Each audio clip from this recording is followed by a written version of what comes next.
Hi, my name's Yasmina and I'm one of the pharmacists here in Ysbyty Gwynedd.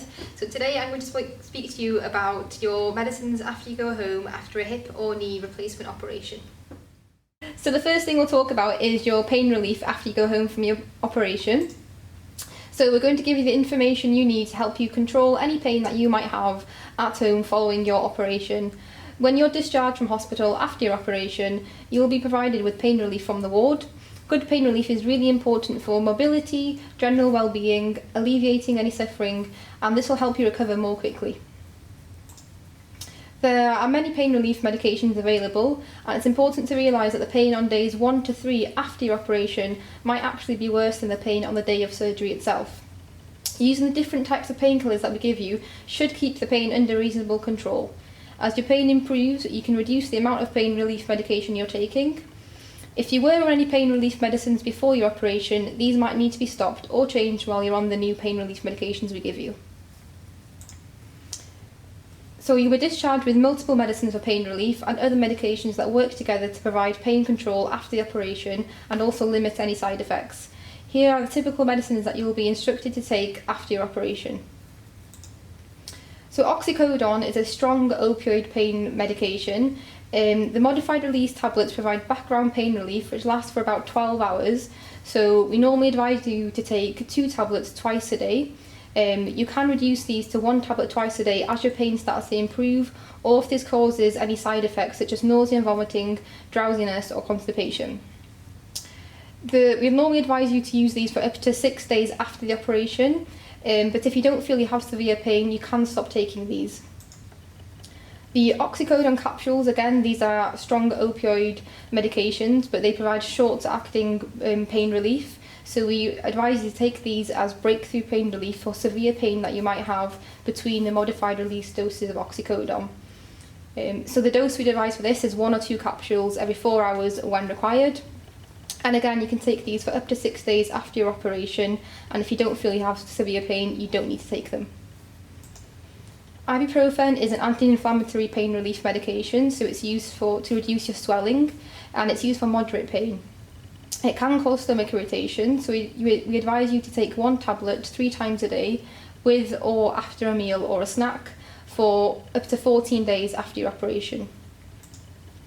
Paracetamol can be used for mild to moderate pain, and we advise you to take 1 or 2 tablets every 4 to 6 hours. And to take these for 2 weeks, if not more, unless you've got no pain. These aren't supplied from hospital, so we do ask that you please make sure you have your own before you come into hospital. Codeine phosphate is a medication you can use for moderate to severe pain. You may be prescribed these to take after you finish your strong opioid medications, which is the oxycodone. You can start to take this if you still have moderate pain after you've stopped taking that oxycodone, and the dose would be 1 or 2 tablets every 4 to 6 hours with no more than 8 tablets in 24 hours. It's important that you don't take this at the same time as taking the oxycodone. So this is going to talk you through the different times when you use a different type of pain medication. So on the day of the operation itself, or day 0, your hospital team will provide you with your pain medication on the day of the operation, and will go through what you've had that day before you go home. When you have severe pain, which is normally between day 1 to 6, you can use the oxycodone modified release tablets. You can also take the oxycodone short-acting capsules if needed between those doses, regular ibuprofen and regular paracetamol.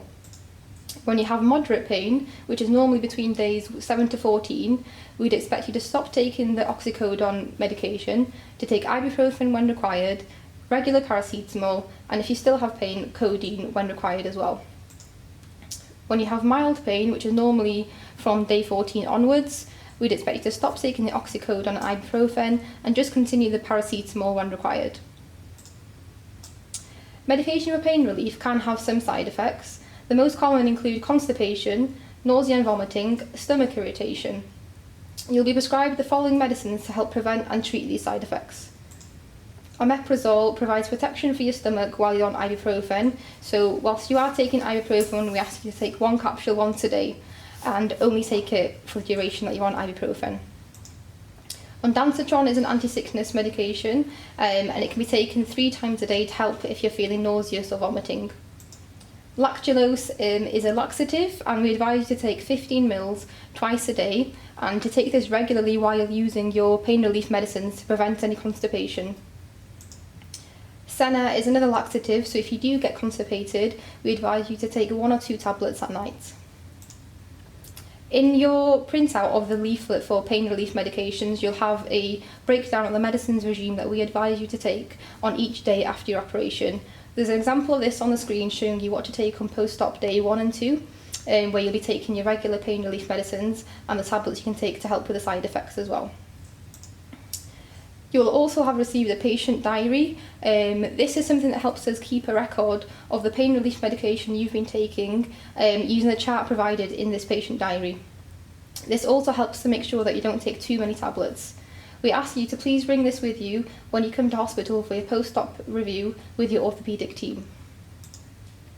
And this is an example of the chart that you can use to circle how many tablets of each of the different type of pain relief medicines you've taken day by day after your operation.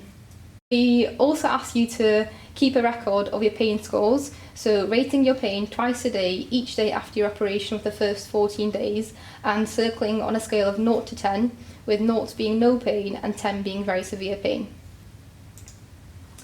There's contact details for the ward, which will be at the end of the printed leaflet, so that you can get in touch if you've got any problems managing your pain or if you've got any questions.